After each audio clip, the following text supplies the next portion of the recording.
네, 안녕하십니까. 정곰전자의 정곰입니다. 오늘의 주제, 삼성의 폴더블 폰입니다.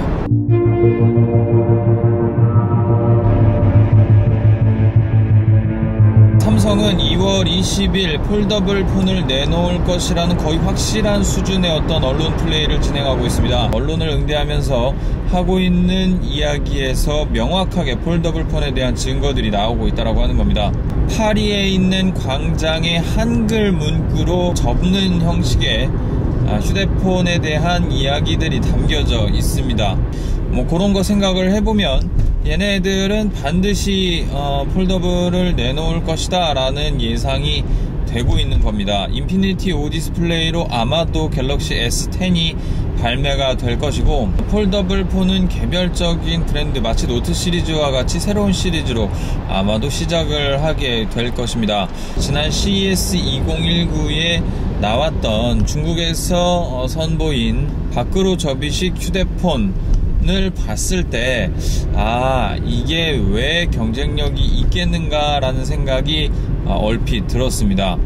이유인즉슨 이것이 이제 접었을 때는 휴대폰 사이즈인데 펼쳤을 때는 태블릿 PC 사이즈라는 말이죠. 휴대폰 두 개 합쳐놓은 것만한 길이, 이것이 이제 또 태블릿 PC고 화면을 크게 쓸 수 있다. 그리고 우리 눈에는 이미 아이패드가 눈에 완전히 익혀졌죠.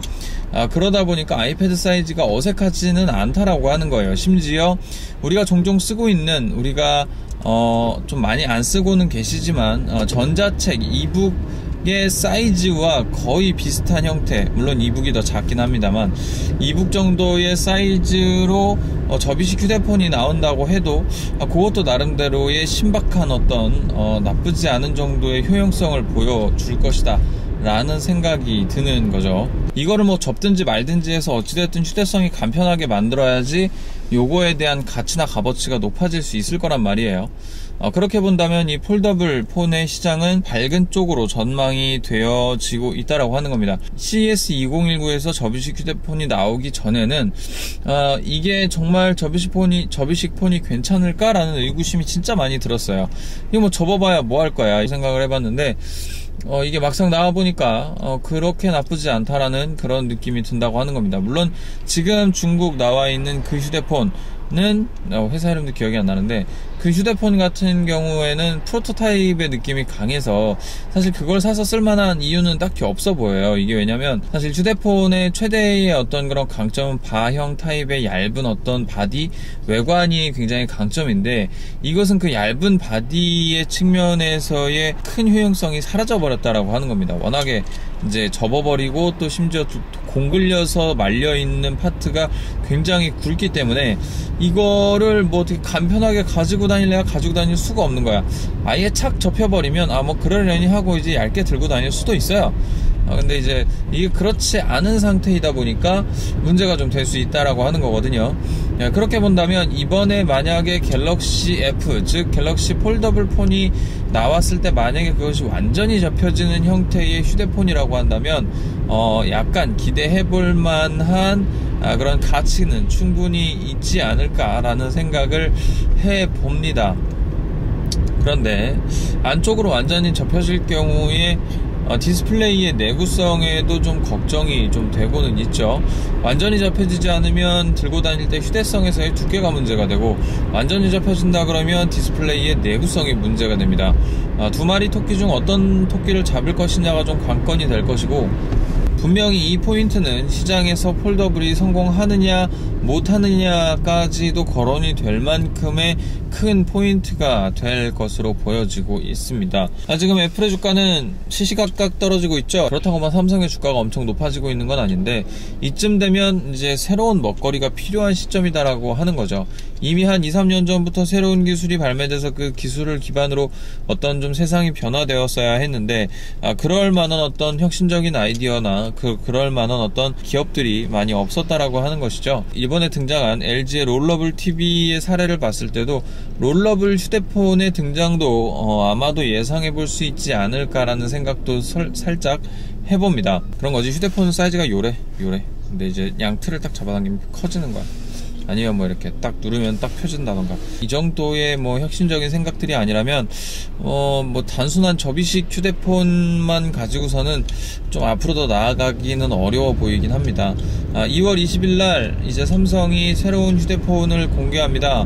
인피니티 O 디스플레이만으로도 적절히 좀 혁신적인 느낌이 좀 들었는데, 그렇다고 뭐 삼성이 좋다는 얘기는 아닌데, 여기에서 정말 효과적이고 효율적인 폴더블이 공개가 된다면 아마도 올해는 삼성의 해가 될 수도 있지 않을까 싶은 생각이 듭니다.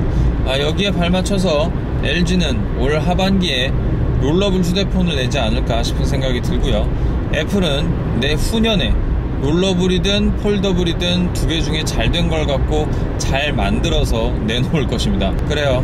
폴더블에 대한 짧은 생각 한번 좀 털어봤습니다. 2월 20일날 직접적인 중계는 할 수 없지만 여러분들께 링크를 공유하고 그 링크를 보는 실황을 한번 공유를 하고 나누어 보도록 하겠습니다.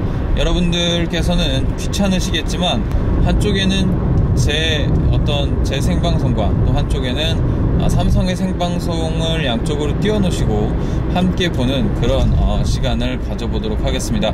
2월 20일입니다. 뭐 여러가지 좀 기대되고 있는 포인트들 나눠보면서 하루하루 기다려보도록 하겠습니다. 그리고 Q9 같은 경우 지금 어떻게든 좀 구매할 수 있는 방법을 고민해보고 있습니다. 이유인즉슨 자급제로 나오지 않고 있기 때문인데요. 그러니까 이게 대표 3사 통신사들을 통해서 가입을 하게 되면 여러가지로 이게 귀찮은 포인트들이 많습니다. 뭐 예를 들면 약정을 걸어야 되고, 아무리 싼 요금제를 하더라도 3만원 정도의 비용을 내야 되고 하는 등의 문제점들 말이죠.